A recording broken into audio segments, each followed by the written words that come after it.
Yeah, I think last time we talked as a group, we talked about intentionally getting younger, and I think the chance to get in the top of the second round was something that we strategically had on our board that we wanted to accomplish.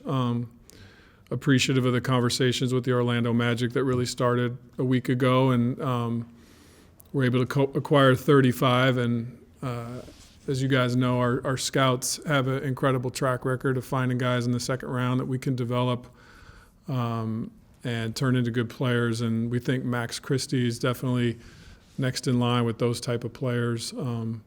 Just a two-way 3-and-D type player, high character person, played for Tom Izzo. He's just going to bring just the grit that kids that play in that program bring, and really excited about that. And then also added a couple two-way players. We're in the process with Cole Swider, who's a knockdown 6'9" shooter from Syracuse. I know McMenamin's got to be happy there. And Scottie Pippen Jr., who is just a tenacious, defensive-minded kid that is going to compete every night he plays, and I think just really change the complexity of camp, because I know he's going to compete for a position and play hard. And we just loved his attitude when he came in here and worked out. Loved what he did in Chicago, and we just think those three players are going to add a certain amount of energy to what we do when camp opens, and we're really excited. All right, start off with Dan, please. Hey, Rob. When it came to Max Christie, how early sort of on your radar was he kind of considering the trade-up? Was that a guy you say you traded up for, or was it kind of see how the draft board kind of fell as the night went along? It's very rare to have a consensus pick. Maybe at number one, you can get a room full of scouts and you can have a consensus pick. But once you get to 35, there's just so many varying opinions. But very uniquely on this night, it doesn't happen all the time, but Max was a consensus pick of all the scouts and all the front office people, and was someone we really identified and targeted in a group of people as we were trying to get in the top of the second round, knowing that was realistic. To follow up real quickly on that, he didn't have a great season at Michigan State. What do you think kind of the jump will be for him going from that system to a pro system? Where do you see kind of room for growth? Yeah, I think Max is a McDonald's All-American that was one of the top recruits that Michigan State's signed in recent history, and I actually think he had a really strong season for a 19-year-old playing in the Big Ten, which is a man's league. But he's got the ability to be a pick-and-roll guard, handle the ball. He's got a very nice shooting stroke. I think when we plug him into Darvin and Chris Gent and just the developmental coaches that we're going to have, I really think he's going to turn into a really good shooter. He's got just beautiful touch on the ball, great arch and rotation on his shot.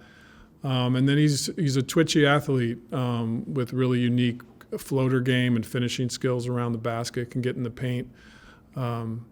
We really think he's a guy that if he would have chosen to go back to school, you're talking about a guy that could have easily been in the top 20, top 15 in next year's draft. So to be able to get a player like that and develop him with the 35th pick is rare, and we're really proud.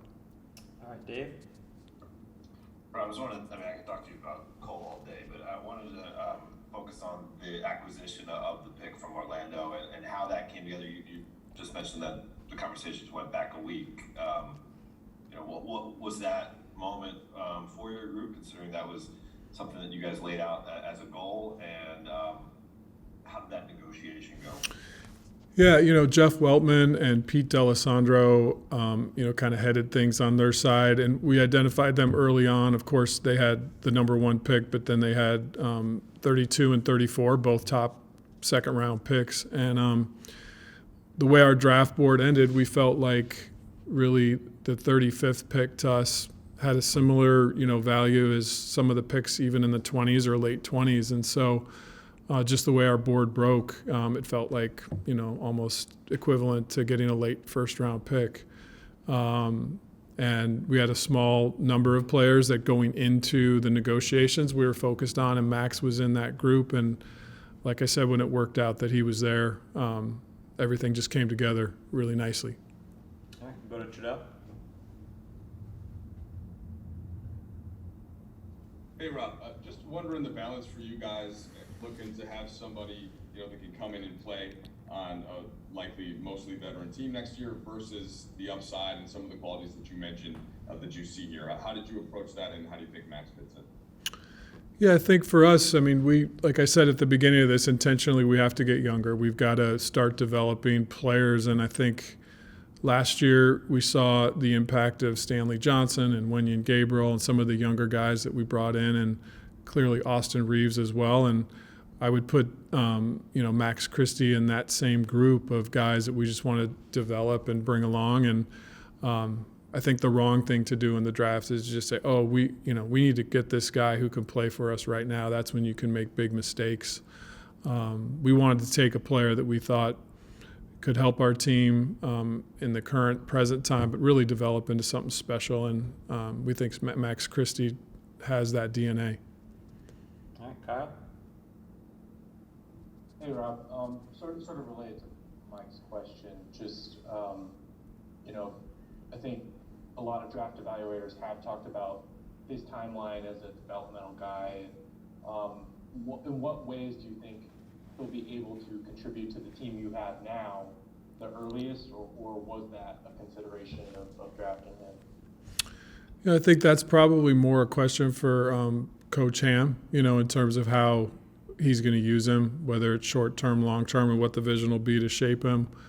I think that's really a decision for the head coach, but we're just confident in his abilities and who he's going to be next year for the Lakers and long-term for the Lakers. And he's just he stood out in the Chicago Combine interviews when myself and Joey Buss, Jesse Buss, Kurt Rambis, when we did our interview with him, he's incredibly thoughtful kid, high character, raised well, and is going to put in the work to being great. We project him as a guy that has the talent to be a starter in the NBA, and we're going to put in the work to put him on that path. All right, Jovan. Hey Rob, with all three guys, you obviously targeted a certain level of shooting and defense.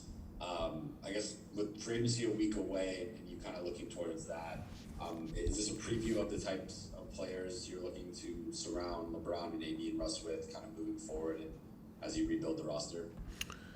Yeah, Jovan, I think those are good words. I think guys that'll really get after it defensively, and I think Darvin is going to prioritize guys that play hard and compete on every play and compete in the gaps.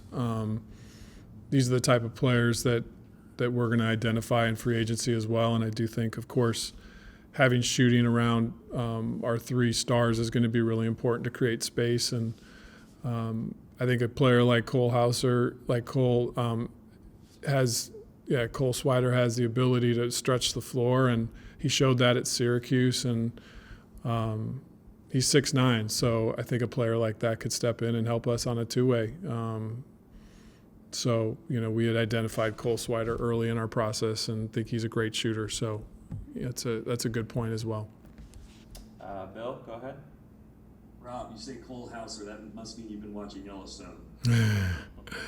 Too much TV, too late at night. But no, Cole Swider's he's a tremendous kid, and I think Coach Boeheim did a really good job with him. He also spent some time with Coach Wright before he transferred, and two good coaches that have shaped him and turned him into the player that he is. Looking kind of beyond the draft, and like you just alluded to, your three stars, you said at exit interviews with regards to Russ that you would get together with Russ and his representation to kind of figure out what was going to be best for him and what he wanted beyond last season. Have you guys had those conversations? Do you have a sense of where he's at, and how do you view him and his relationship with this organization going forward? You kind of talk like you see him here. Yeah, I mean, Russ has a decision to make about his option. He earned that right in his contract just with his play and when he negotiated that contract originally. And I think Darvin and I have had meetings with Russ and have just been honest about how we think he fits with this team and what we expect of him next year if he decides to opt in and be here. And he's ready to embrace a philosophy of defense first as well, and he's made that clear to Darvin and me if he chooses to come back. But he hasn't given a final decision on that yet, and he has more days to figure all that out with his family. But if he comes back, he will be embraced here with open arms and want to put a path in front of him to have a successful season. Mark? Hey Rob, good to see you. I was wondering, when it comes to acquiring players this offseason, whether it's a trade or in free agency, where do variables such as availability, history, and leadership qualities rank in your player evaluation? I think those are core characteristics that we really look for. I think if you look at these, if you look at Cole, he's just a high character, hard-working kid.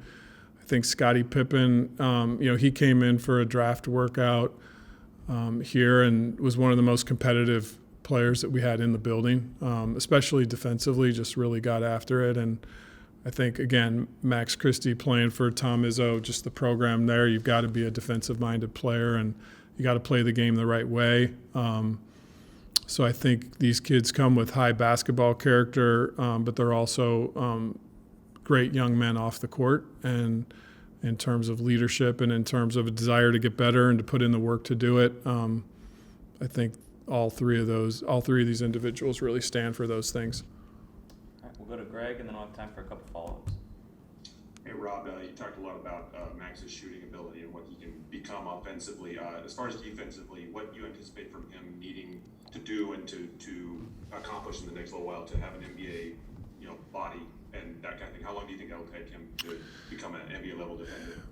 Yeah, he's got to get stronger, and he knows that, and that's something we talked about in our interview with him. But he's going to get out here early and start to put in the work with our Lakers strength staff, and I think he's got the ability to really move his feet, probably guard three positions. He's got long arms.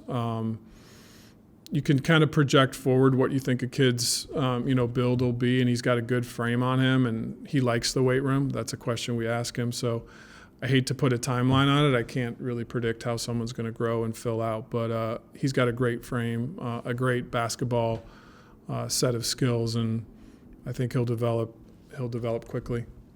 Back to Dave. Rob, just about a little bit of housekeeping. I imagine the three young men drafted or picked up tonight will be a part of the Summer League team. And then do you know who the coach will be for you guys for the Summer League this year? Yeah, Darvin's still kind of working through that, so he hasn't made that decision. I'm sure you guys saw he's just started to fill out his staff, and we wanted to get through the draft night tonight, and then he and I were going to huddle up tomorrow and kind of get more thoughts on that, but he hasn't made a final decision there yet. All right, we'll do the last two with Kyle and then Dan. Also, housekeeping, you got a couple players with team options coming up that I think have to be exercised before July 1st. Have you made decisions on those with Austin, Lenyon, and Stanley? Yeah, what I'll say is that all three of those guys have been in the building working really, really hard, and we like what we see. We haven't made final decisions, and of course there can be transactions that happen as we head into free agency. So I don't want to predict with certainty what the decisions on all three of those players will be, but we feel really positive about all three of those guys. And it's been great to have him in the building with Darvin and his staff working hard. And we've seen growth even over the last, month and a half. All right, last question with Dan. I'm Zoom rusty, I apologize. I know a bunch of our wives would have been excited if you guys had brought on Cole Hauser too. When it comes to kind of shooters, how important is it? Are you looking for guys that are like spot up guys that can play it, or is it more guys with motion and stuff like that? And I guess where do sort of Max Christie and Cole Swider specifically kind of fill into in terms of their kind of shooter they can be in the NBA in your opinion? I think one of the things that Cole Swider did when he came in for his workout is he showed he's a movement shooter. which is a rare skill. I mean, he can really fly off screens and bend the defense. I think he's not just a stationary catch and shoot guy. He's comfortable moving without the ball, cutting, and getting out on the fast break, filling the corners as well. So I would put him in the category of a guy that has a chance to become an elite shooter.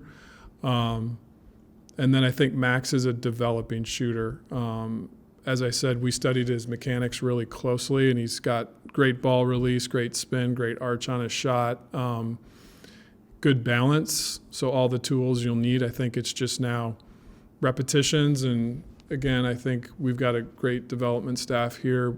I think Phil Handy and Chris Gent in particular, those two guys are going to do a tremendous job with a player like Max Christie, just to get a shot release to be a little bit quicker and more consistent. But I think long term, he's got all the tools to be a really good shooter.